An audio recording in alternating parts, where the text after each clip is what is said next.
What is up, AC and Insiders? It's Francesca here, and I'm so excited by our next guest on the show. Okay, so she is, in my opinion, one of Hollywood's most talented actresses. You may have seen her in 12 Years a Slave. Maybe you've seen her recently in Euphoria, or maybe you saw her in Don't Let Go. Most recently, you will be seeing her on the big screen in her new movie, Invisible Man. We are talking to none other than Miss, Storm Reid. I was going to say the rain, the sun, but Storm Reid. Thank you so much for coming to our show. Thank you for having me. Of course.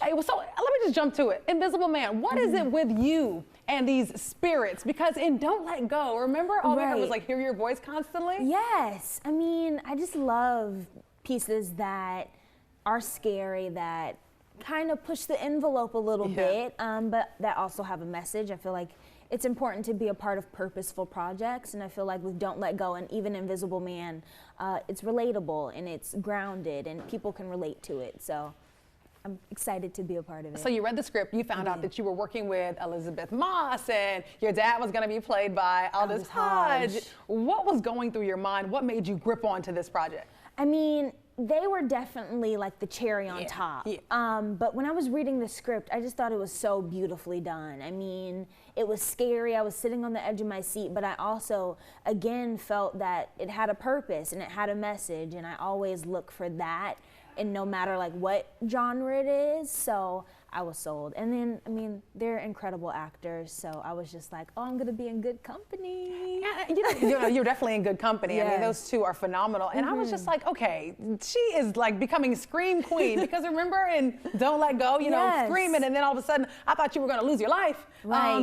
Invisible Man. So what was it like, literally like playing with someone who, or a character who was supposed to be invisible, and you had to scream and you had to run and shout? And it was hard because, like you said, I had to be very physical, but also very emotional, and I had nothing to work off of. It wasn't there was no one there to like helping me or like acting like they were fighting me.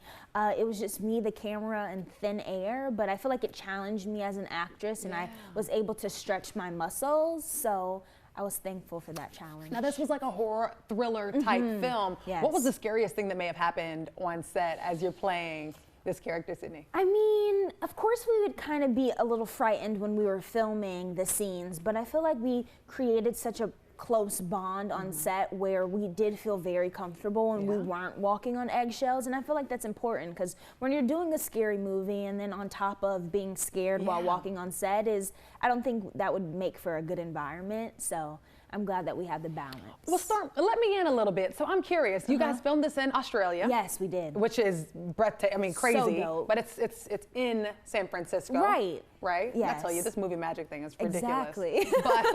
But what were you doing, like, you know, when they would yell cut? Like, what would you and the team do? I don't know if you got to explore a little bit. We did explore a little bit, but when Lee called cut, I mean, Elizabeth, Lee, and Aldous are like big jokesters. Really? So we just be laughing, talking about food and fashion, and then have these amazing intellectual conversations. So we were having fun. What would you say the biggest lesson you learned? Because I love to ask young actresses like what they learned from someone who may be older than them on set. What did you take away from the project? Yes, Elizabeth is such an observer, and I'm an observer too, but Miss Ava DuVernay on A Wrinkle in Time, she told me to always look out for your character, and I feel like Elizabeth is like the prime example of that, of looking out for your character but also looking out for other people's character and just looking out for the project as a whole, because of course whatever you are a part of, you want it to be great, and whether my hair was out of place or the camera was in the wrong position, she'd point it out, and not to be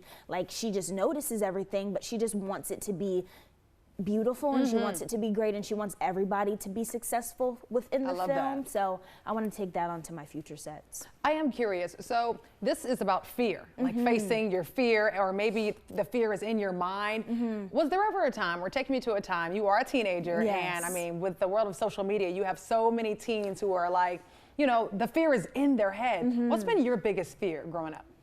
Ooh, I mean, I don't want to say that I'm not scared of anything. Okay, they don't call you Storm for nothing. Right. I mean, I'm not scared of a lot, but I am scared of birds, and when I tell people that, like, they have the same reaction as you, because like it's weird, but one of my biggest fears, like to this day, is birds. I don't know why, I don't know how it started, but I don't like birds. Okay, well, I'm glad we don't have any here in studio for you. Exactly. And we saw this is Invisible Man. So for me, that, I mean, some people could say that is a superpower. Right. In this situation, he used it for evil. Exactly. So if you could be something for 12 or 24 hours and have a superpower, what would it be, Storm? Probably, I would want to fly. Like, if I could fly and get through traffic and like go help people out and be of service and like fly to them real quick, then I'd probably do that. I wouldn't want to be invisible because, like you said, Adrian in the movie uses his invisibility for evil. And I feel like when you're trying to be invisible, most times you're trying to be sneaky. And I don't want to be sneaky, so I'll just fly. You are so cute. She's like, I don't want to be sneaky. Lord knows, a lot of these people would be like, I'd be invisible so I could catch him in the act. You know, see who he's bringing over. Exactly. You're not there yet. Okay. Okay, so one of my last questions for you, as far as Gia is concerned, I was looking at some press on you, and I noticed that you might be getting your own heavy storyline in Euphoria.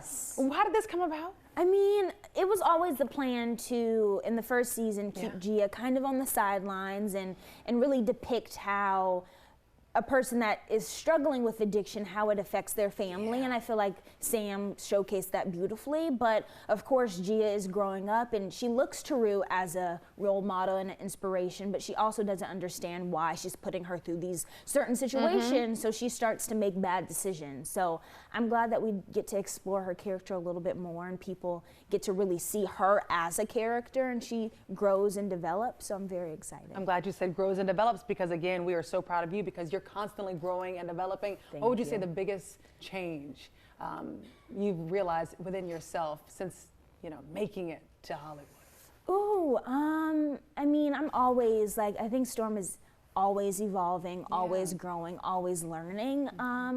But when I did A Wrinkle in Time and that came out, I really realized that I was here for a higher purpose, like that I wasn't just an actress and an actress doesn't define me. I'm here to inspire people and of course be of service again and try to use my art as a form of activism. Even though I don't consider myself an activist, I feel like I could continue to have progressive conversations through my art. So that's what I want to try to keep on doing. And I love that. You have a voice, you do purposeful productions, and that's how you are an activist in a sense. I feel like we all can be. Exactly. Okay, so what's next for Storm Reid? What's the next project that we're going to see maybe next week? You know, give us a little scoop. Because, you know, sometimes we like talk to a celebrity, and then all of a sudden, in 2 weeks, we're like, they didn't tell us that. Right, so what's going on for you? Think down the line, a month from now, what you hope how you hope to leave your mark in Hollywood? What's next? Yes, I'm actually producing. I have a production company with my mom and my sister called A Seat in Wings, and I created a television show that we are trying to sell right now. So hopefully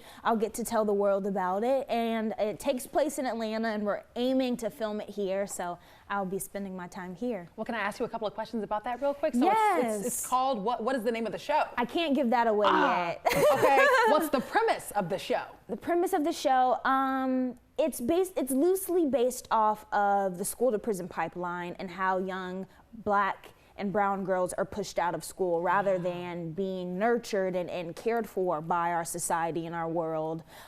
They're being pushed away and labeled as bad girls. So it's gonna be deep, but it's gonna be really good. And what inspired you to create a show like this?